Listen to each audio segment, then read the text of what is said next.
Hi, my name is Catherine Algio, and I recently attended one of the new student dialogues about a week ago at Clemson University for all incoming students.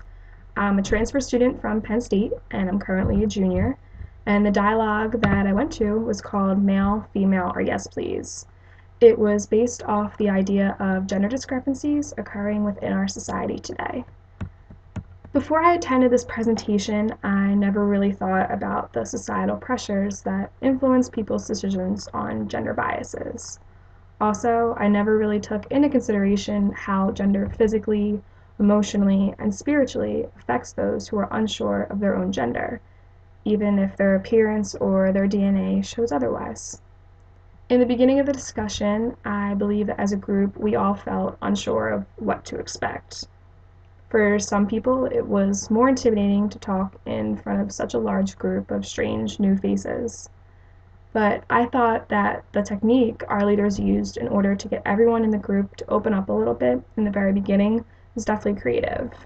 As I've learned from my past public speaking courses, one of the best things that you can do when talking in front of an audience is to hold something in your hands because it distracts your nerves and it gives you something to concentrate on. And the leaders did just that.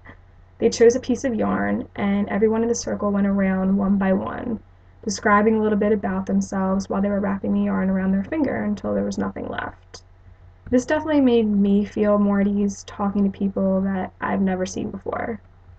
And I believe that the leaders made us feel as comfortable as possible and to feel free to discuss our perceptions of each activity. By them opening up to everyone and discussing their own lives and experiences, it definitely made the atmosphere of the room more intriguing, and we were more willing to discuss our own thoughts because of it. I also think that by opening up to one another, we as a group were able to achieve true dialogue later on.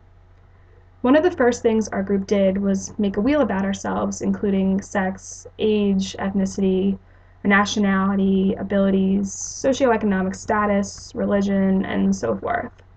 And after everyone had finished their wheel, we then had to choose which topics meant the most to us. And it was interesting discussing the aftermath with our partners and hearing their point of view, but it was even more interesting discussing it with the group because while the results varied, religion seemed to be the overall highest choice. And I thought that that was especially interesting coming from a group of 18 to 21-year-olds. What we did next was definitely educational for everyone. There were several words displayed throughout the room, and all of us had to go around writing our own descriptions of each. Before this meeting, I never really associated the word gender to be any different from the word sex being used as a noun. But in our society, everything is always changing, especially in today's world.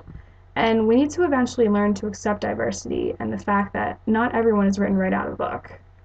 Everyone is different, and variety is what makes life interesting. Lastly, we each drew timelines about ourselves, describing some part of gender.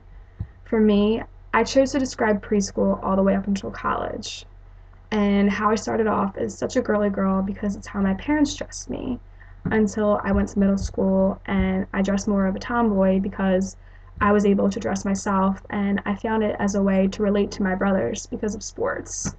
Until I am where I am now and I reached somewhere in the middle of both.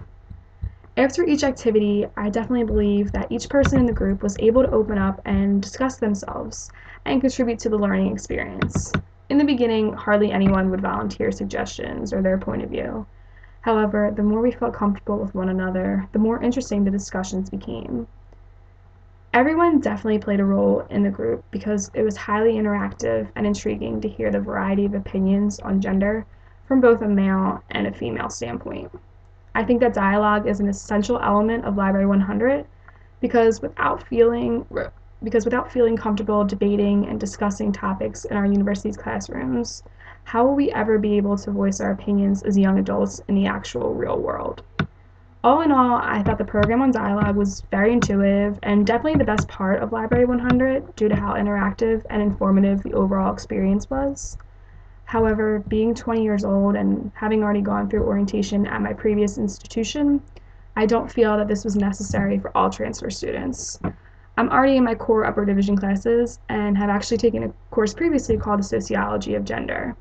And I definitely feel that this program would be more insightful for freshmen who are just starting to go through the transformation process from high school to college.